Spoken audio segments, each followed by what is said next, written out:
श्री अमोल कोहली। धन्यवाद अध्यक्ष महोदय। मैं महामहिम राष्ट्रपति जी के अभिभाषण पर धन्यवाद प्रस्ताव पर बोलने के लिए। कैमरा कहाँ है sir? They are not showing the speaker.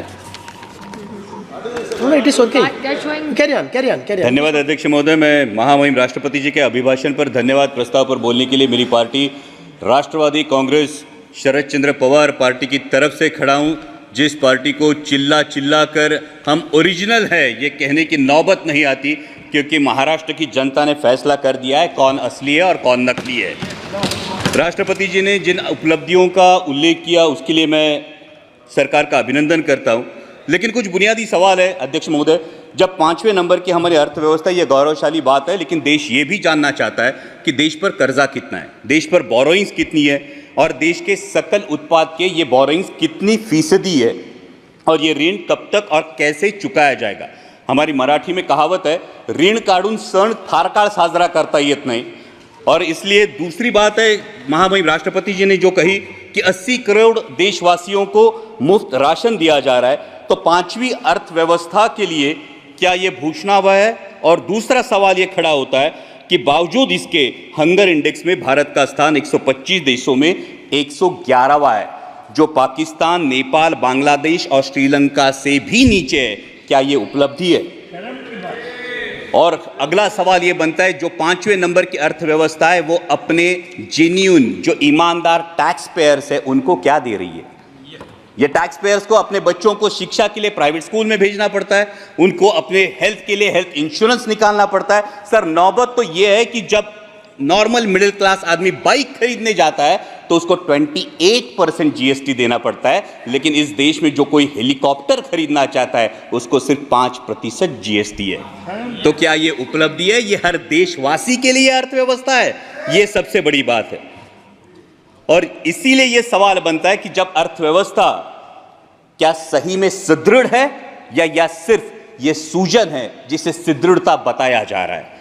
महामहिम राष्ट्रपति जी ने अपनी अभिभाषण में ग्रामीण अर्थव्यवस्था और डेयरी का उल्लेख किया, लेकिन दुर्भाग्यवश माननीय मंत्री महोदय यहां बैठे, लेकिन उसी दिन जो मिल्क पाउडर है उस पर इंपोर्ट ड्यूटी माफ करके मिल्क पाउडर आयात करने का एक निर्णय जो लिया गया।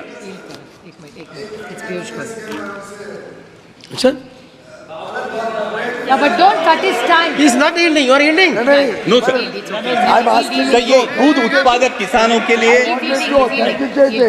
क्यों एकदम गलत बता रहे हैं, इससे I want you to kindly give me a chance. इनकी जानकारी के लिए और पूरे सदन की जानकारी के लिए, शरद पवार जी जब कृषि मंत्री थे उस समय उन्होंने ये टीआरक्यू दिया था। एक समय 10,000 टन, बाद में 25,000 टन का, और उस समय मिल्क पाउडर इंपोर्ट हुआ। Honorable Minister, your turn will come. Your member is. See, next member is from party. उसका क्या संबंध है? Honorable Minister, wait. Honorable Minister, wait. No. Immediately your member is going to speak. That time it can be debated. Sir, पुराने निर्णयों को लेके आज वास्तविक, Carry on. सर आज वास्तविकता ये है देश में। सर, मैं माननीय मंत्री महोदय के संज्ञान में ये बात लाना चाहूंगा कि सर, देश में मिनरल वाटर की बोतल 20 रुपए में मिलती है और हमारा किसान दूध 22 या 24 रुपए में बेचता है। तो क्या ये किसान को समृद्ध करने का निर्णय है? सर, मिनरल वाटर की बोतल 20 रुपए में बिकती है और हमारा किसान जो अपने पशुओं को पालता है उसको दूध बेचना पड़ता है 22 या 24 रुपए किलो में। तो क्या ये किसान के साथ न्याय हो रहा है? ये इसका जवाब किसान चाहता है। सर, महामहिम राष्ट्रपति जी ने किसान सम्मान निधि की भी बात की, लेकिन असली किसान का सम्मान तो तब होगा सर जब कृषि के लिए जो औजार लगते हैं उन पे जो 12% जीएसटी है, ये 12% जीएसटी हटाया जाए और उनके फर्टिलाइजर्स और पेस्टिसाइड्स की कीमतों पर नियंत्रण लाया जाए और कृषि उत्पाद के लिए सुनिश्चित और परमानेंट आयात निर्यात धोरण लाया जाए। सर, हाल ही में हमने देखा, पिछले साल हमने देखा कि जब प्याज की डिमांड थी, मिडिल ईस्ट में डिमांड थी, यूरोप में डिमांड थी, तब प्याज पे निर्यात पर पाबंदी लगाकर पाकिस्तान के प्याज उत्पादक किसानों का भला इसी सरकार ने किया है। ये प्याज उत्पादक किसान कभी भूल नहीं सकता सर। और दूसरा एक बहुत ही अहम किसानों से जुड़े मुद्दे पर जो मेरे चुनाव क्षेत्र से उस पर मैं ध्यान आकर्षित करना चाहूंगा, वो है लेपर्ड का इशू। सर मेरे चुनाव क्षेत्र में जुन्नर वन विभाग के क्षेत्र में 700 लेपर्ड्स का अधिवास है सर, 700 लेपर्ड्स, और आए दिन किसी ना किसी पर हमला होता है सर। जब एक बाप अपने 3 साल के लहूलुहान बच्चे को लेकर सामने खड़ा होता है तब ये इसकी गंभीरता और ज्यादा महसूस होती है सर। 23 लोगों ने पिछले 1 साल में जान गंवाई है, और बार बार मैंने दरख्वास्त की है माननीय मंत्री जी से भी कि लेपर्ड रिप्रोडक्शन कंट्रोल के बारे में सरकार गंभीरता पूर्वक ध्यान ले। महामहिम राष्ट्रपति जी ने अपने अभिभाषण में इंफ्रास्ट्रक्चर की भी बात की।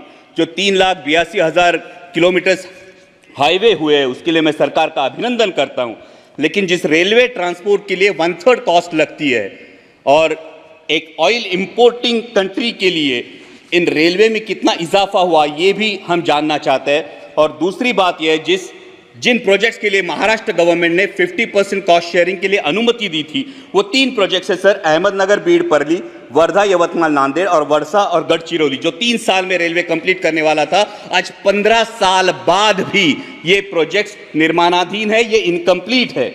और महाराष्ट्र के गोल्डन ट्रायंगल को जोड़ने वाली पुणे नासिक रेलवे जैसा एक एम्बिशियस प्रोजेक्ट, जिस प्रोजेक्ट की फाइल कैबिनेट अप्रूवल के लिए पिछले 2 साल से पड़ी है, ना उसको कैबिनेट अप्रूवल मिल पा रहा है और ना ही इसकी इंप्लीमेंटिंग एजेंसी तय हो रही है। साथ ही में दौंड से पुणे तक जो लोकल की डिमांड है ये भी डिमांड अब तक उसकी आपूर्ति नहीं की गई है सर। डिफेंस सेक्टर के रिफॉर्म की महामहिम राष्ट्रपति जी के अभिभाषण में बात हुई, और आज ही मैं जब भाषण सब सुन रहा था तब भारतीय न्याय संहिता की अंग्रेजों के जमाने की कानूनों को बदलने की जो बात हुई, लेकिन सर डिफेंस के बारे में रेड जोन का ये मुद्दा जो पिंपरी चिंचवड़ में और देश के 13 राज्यों में रेड जोन लागू होता है, ये रेड जोन 1903 के इंडियन डिफेंस एक्ट अंग्रेजों के जमाने के कानून के तहत 2000 यार्ड का लागू होता है। लेकिन 1970 में जो स्टेक रेगुलेशंस हमने अपनाए, जो यूएन के स्टेक रेगुलेशंस हमने अपनाए, जिसको 2005 में अमेंड किया गया,